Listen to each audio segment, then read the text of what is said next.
Hi friends, मैं हूं आपके साथ मिलन कुमार। आपका एक बार फिर से स्वागत है आपके अपने यूट्यूब चैनल एमके टीचिंग में। आज हम आपको ऊपर में क्लास 9 का एक ऊपर में है कि चतुर्भुज के चारों कोनों का योग 360 डिग्री होता है। इसे हम आज प्रूव करेंगे। तो सबसे पहले इसे प्रूव करने के लिए हम एक चतुर्भुज बना लेंगे। हम एक क्या बना लेंगे? चतुर्भुज।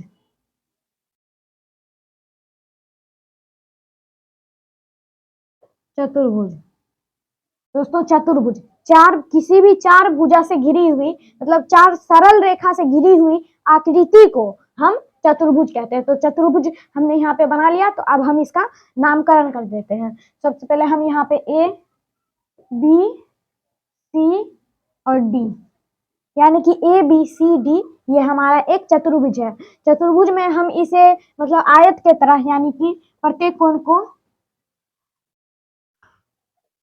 दोस्तों जैसा मैंने ये चित्र बनाया है इसमें प्रत्येक को 90 डिग्री की तरह दिख रहा है। चतुर्भुज में ये मतलब कि ये फिक्स ही नहीं है कि सभी को 90 डिग्री का ही होगा।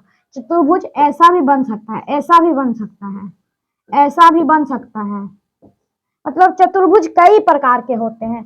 तो इसमें मतलब यहाँ पे लिखा नहीं है कि किस चतुर्भुज के चारों कोनों का योग 360 डिग्री होता है। सीधे चतुर्भुज के चारों कोनों का योग 360 डिग्री है। क्वेश्चन में ये लिखा गया है। तो हम यहाँ पे एक आयत बना लेते हैं। आयत भी एक चतुर्भुज ही है। तो हमें प्रूव क्या करना है कि इसका angle A plus angle B plus angle C plus angle D, इस सभी का जो योग होगा, यानी कि सभी का जो सम होगा वो 360 डिग्री होगा। इसे हमें प्रूव करना है। तो इसके लिए सबसे पहले हम यहाँ पे मान लेंगे, यहाँ लिखेंगे माना कि चतुर्भुज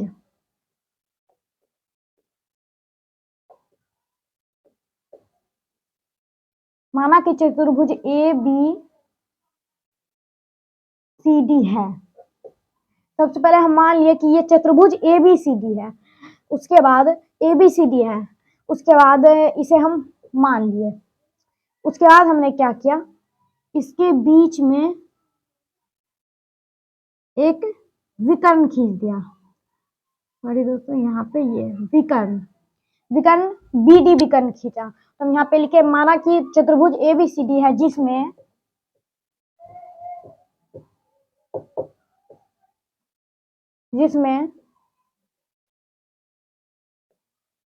भुजा ए बी बी सी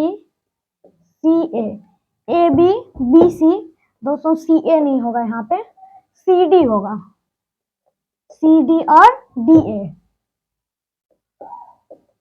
भुजा A B C C D और डी ए है, एवं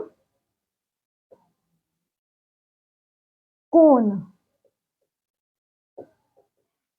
ए, कोण बी, कोण सी और कोण डी है। इसमें हम जो मतलब इस चतुर्भुज में दिया गया है उसे हम यहाँ पे लिखे हैं।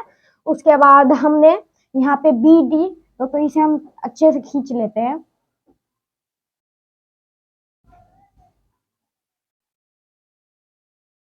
दोस्तों हमने ये जो विकर्ण खींचा बी डी, तो हम यहाँ पे रचना लिखेंगे। रचना, इसमें हम लिखेंगे चतुर्भुज में हमने बी डी विकर्ण खींचा, इसलिए हम लिखेंगे यहाँ पे बी डी विकर्ण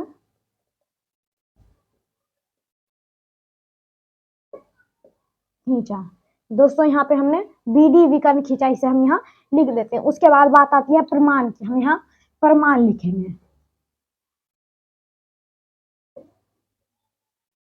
किसी भी चीज को प्रूव करने के लिए क्या दिया गया है उसमें, वो हम लिखेंगे। उसके बाद उसमें इस आकृति में हमने क्या रचना की है अलग से, उसे हम यहाँ लिखेंगे। उसके बाद हम प्रमाण लास्ट में इसे प्रूव करेंगे। तो प्रूव करने के लिए हमें इस एंगल और दोस्तों इस एंगल का ना, इस पूरे एंगल का सम 360 डिग्री होता है। इसे ही हम प्रूव करेंगे। तो इसे प्रूव करने के लिए हम सबसे पहले इसे विकर्ण खींच के हम इस चतुर्भुज को, यानी कि इस चतुर्भुज को हम दो भागों में बांट लिए।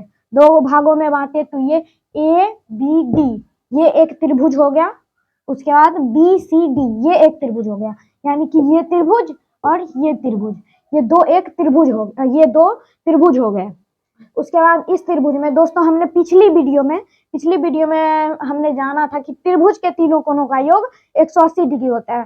अगर आपने ये वीडियो नहीं देखा है तो इस वीडियो का लिंक डिस्क्रिप्शन बॉक्स में दिया गया है। तो त्रिभुज के तीनों कोणों का योग 360 डिग्री होता है। तो इसी से हम इसे प्रूव करेंगे। तो इसे प्रूव करने के लिए हम यहाँ लिखेंगे त्रिभुज ए बी डी में सबसे पहले हम त्रिभुज ए बी डी में चलेंगे। त्रिभुज ए बी डी में एंगल ए प्लस दोस्तों यहाँ पे एंगल ए, दोस्तों एंगल ए को हम एंगल बी ए डी लिख सकते हैं। हम यहाँ लिखेंगे एंगल ए नहीं लिखेंगे, यहाँ लिखेंगे angle B A D plus ये वाला एंगल हो गया। उसके बाद ये वाला angle A B D plus angle A B D plus angle B D A यानी कि ए डी बी भी हम इसे लिख सकते हैं। हम यहाँ ए डी बी लिखिए। तो इस तीनों का सम कितना होगा? इस तीनों एंगल का सम होगा 180 डिग्री। 180 डिग्री ये हमारा इक्वेशन फर्स्ट हो गया, यानी कि समीकरण 1। उसके बाद हम त्रिभुज बी डी सी में चलेंगे। हम यहाँ लिखेंगे त्रिभुज बी डी सी में त्रिभुज बी डी सी में दोस्तों कौन कौन सा कोण है? ये वाला एक कोण है, ये वाला एक कोण है और ये वाला एक कोण है। ठीक है, तो इसे हम यहाँ पे लिखेंगे जैसे हमने ये ऊपर वाले ए बी डी त्रिभुज में यहाँ पे लिखा, इसी तरह से हम इसे भी लिख देंगे। यहाँ पे सबसे पहले लिखेंगे angle D B C, angle D B C, angle D B C plus angle D B C लिखा। उसके बाद angle B C D, angle B C D plus angle B C D plus angle C D B, angle C D B is equals to 180 degree. ये equation second हो गया। दोस्तों हमने इस दोनों त्रिभुज में से एक एक इक्वेशन बना लिया, एक इक्वेशन फर्स्ट और एक इक्वेशन सेकेंड। अब इस दोनों इक्वेशन को हम ऐड करेंगे। दोस्तों सबसे पहले इस दोनों त्रिभुज को मिला करके हमारा एक चतुर्भुज बना है, चतुर्भुज ए बी सी डी। हम यहाँ पे सबसे पहले लिखेंगे अब चतुर्भुज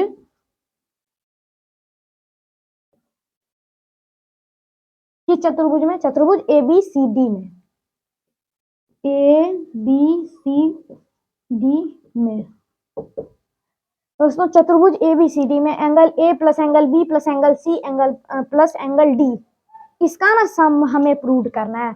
तो इसके लिए चतुर्भुज ए बी सी डी में हम क्या करेंगे? इक्वेशन फर्स्ट और सेकेंड को जोड़ देंगे। दोस्तों ऐसा नहीं करते हम, इसे सबसे पहले इसे नहीं लिखते हैं, पहले हम इसे ऐड कर लेते हैं। हम यहाँ लिखते हैं समीकरण फर्स्ट तथा सेकेंड को जोड़ने पर। दोस्तों हम उसे यहाँ लिख भी देते हैं तो कोई बात नहीं, कोई दिक्कत नहीं है, इसलिए फिर भी हम इसे मिटा देते हैं। समीकरण फर्स्ट तथा सेकेंड को जोड़ने पर हम इस समीकरण और इस समीकरण को जोड़ेंगे। तो इस समीकरण में कौन कौन सा एंगल है और इस समीकरण में कौन कौन सा एंगल है, इसे हम ठीक तरीके से यहाँ लिख लेते हैं। सबसे पहले angle B A D, angle B A D plus angle A B D, angle A B D plus angle A D B.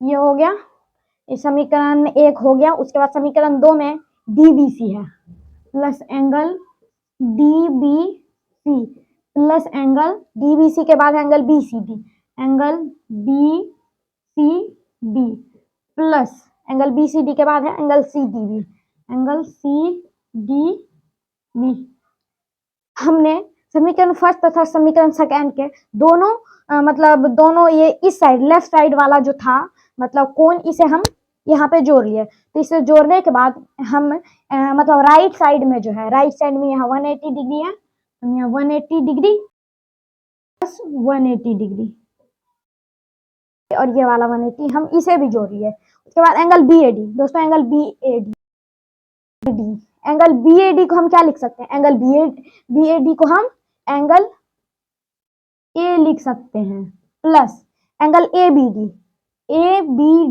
दोस्तों हम एंगल ABD और एंगल DBC, अगर हम इस दोनों एंगल को जोड़ेंगे तो हमारा आएगा एंगल B। अगर हम एंगल ABD और एंगल DBC इस दोनों एंगल को जोड़ेंगे तो क्या आएगा, एंगल B। तो हम यहाँ पे एंगल ABD ये वाला एंगल हो गया ये, उसके बाद एंगल DBC हो गया ये वाला एंगल। अगर हम इस एंगल और इस दोनों एंगल को जोड़ेंगे तो हमारा आएगा एंगल B। हम इस दोनों को नहीं लिख के हम सीधे एंगल B लिख सकते हैं, क्योंकि यहाँ पे प्लस का साइन है, तो हम इस दोनों को जोड़ेंगे ना। अगर हम इसे जोड़ेंगे तो हमारा एंगल B आएगा, तो हम इसे यहाँ पे लिख सकते हैं एंगल B प्लस दोस्तों एंगल C, A हो गया, B हो गया और C निकालने के लिए दोस्तों BCD, एंगल BCD को हम एंगल C कह सकते हैं। यहाँ पे BCD ये वाला है, तो हम BCD इसको जो है ना, इसको छोड़ के हम यहाँ पे एंगल C ही सीधे लिख देंगे प्लस दोस्तों प्लस अब एंगल D को प्राप्त करने के लिए हम एंगल BDC और एंगल BDA यानी कि ADB और BDC इस दोनों एंगल को जोड़ेंगे तो हमारा एंगल D प्राप्त होगा, यानी कि मिल जाएगा। तो ADB दोस्तों, ADB ये वाला एंगल ADB ये है, उसके बाद यहाँ पे CDB ये वाला एंगल। अगर हम इस दोनों एंगल को इस एंगल और इस दोनों को जोड़ेंगे तो हमारा एंगल D आएगा। सॉरी दोस्तों, यहाँ पे हम ठीक से लिख लेते हैं, angle D is equals to इस 180 डिग्री और इस 180 डिग्री को ऐड करेंगे तो हमारा 360 डिग्री आएगा, 360 डिग्री। दोस्तों यही हमें प्रूव करने के लिए क्वेश्चन में मतलब प्रूव करने के लिए कह रहा था, तो हम यहाँ पे इसे ठीक तरीके से लिख लेते हैं। हम यहाँ लिख लेते हैं angle A plus angle B plus angle C plus angle D is equals to 360 degree. ये हमारा प्रूव्ड हो गया। तो मिलते हैं हम अपने अगले वीडियो में।